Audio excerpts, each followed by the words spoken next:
ഇപ്പൊ നമുക്ക് കൂടുതലും കോളുകൾ വരാറുള്ളത് എങ്ങനെയാ വെച്ചിട്ടുണ്ടെങ്കിൽ ഇൻഷുറൻസ് അവർ എടുത്തു, ഓൺലൈനിലാണ് എടുക്കുക, ഒന്നെങ്കിൽ പോലീസ് ബസാറോ അല്ലെങ്കിൽ മൊബൈലിലോ ഓൺലൈൻ എന്തെങ്കിലും എങ്ങനെയാണെങ്കിലും ഒരുപാടുണ്ട് മൊബൈലിൽ എടുക്കാം. അതെ, ഇഷ്ടം പോലെ എടുക്കുക. അപ്പൊ അവരോട് പറയുന്ന കാര്യം എന്താണെന്നറിയോ, നിങ്ങൾ എടുക്കുന്നതിനെങ്കിലും പ്രീമിയം കുറവാണ്.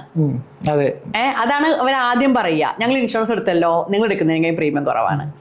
അതിപ്പോൾ എന്താ വെച്ചിട്ടുണ്ടെങ്കിൽ നമ്മൾ എല്ലാ ഓൺലൈനാണെങ്കിലും ഇപ്പം എൻ്റെ ഒരു അനുഭവം കൊണ്ട് പറയുക, ഇൻഷുറൻസ് അഡ്വൈസർ തന്നാണേലും ഇൻഷുറൻസ് കമ്പനി നിന്നാണേലും ഇൻഷുറൻസ് എടുക്കുമ്പം കവറേജ് നോക്കിയിട്ടാണ് പ്രീമിയം വരിക. ഏകദേശം എല്ലാ കവറേജും ഒരുപോലെ കൊടുത്താൽ ആവറേജ് ഒരുപോലത്തെ പ്രീമിയമാണ് എല്ലായിടത്തും വരിക. പ്രീമിയം കുറയുമ്പോൾ എന്താണ്, കവറേജ് കുറഞ്ഞിട്ടുണ്ടാവും. ഇതിൽ ഏറ്റവും കൂടുതൽ നമ്മുടെ ശ്രദ്ധയിൽ പെട്ടിട്ടുള്ള കാര്യം RC ഓണർക്കുള്ള ഇൻഷുറൻസ് ഉണ്ടാവില്ല. RC ഓണർ ഇൻഷുറൻസ് നമ്മൾ ടിക്കറ്റ് കൊടുത്ത് നോക്കി ചെയ്തിട്ടില്ലെങ്കിൽ അത് ഉണ്ടാവില്ല. പിന്നെ ഡ്രൈവർക്കുള്ളത് ഉണ്ടാവില്ല. ഇതൊക്കെ ഇങ്ങനെ വരുന്ന സമയത്ത് നമുക്കൊരു ക്ലെയിം വന്നു കഴിഞ്ഞാൽ ഇൻഷുറൻസ് കമ്പനിക്ക് കൊടുക്കാൻ സാധിക്കില്ല.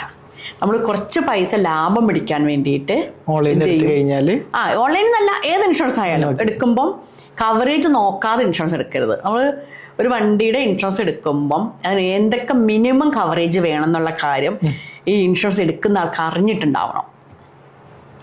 ഏത് ഇൻഷുറൻസ് എടുക്കുകയാണെങ്കിലും എന്തൊക്കെ ഉൾപ്പെടുത്തിയിട്ടുണ്ടെന്നുള്ളത് ശ്രദ്ധിക്കണം. ഇല്ലെങ്കിൽ കവറേജ് കുറയും, ക്ലെയിം വരുമ്പോൾ കിട്ടില്ല.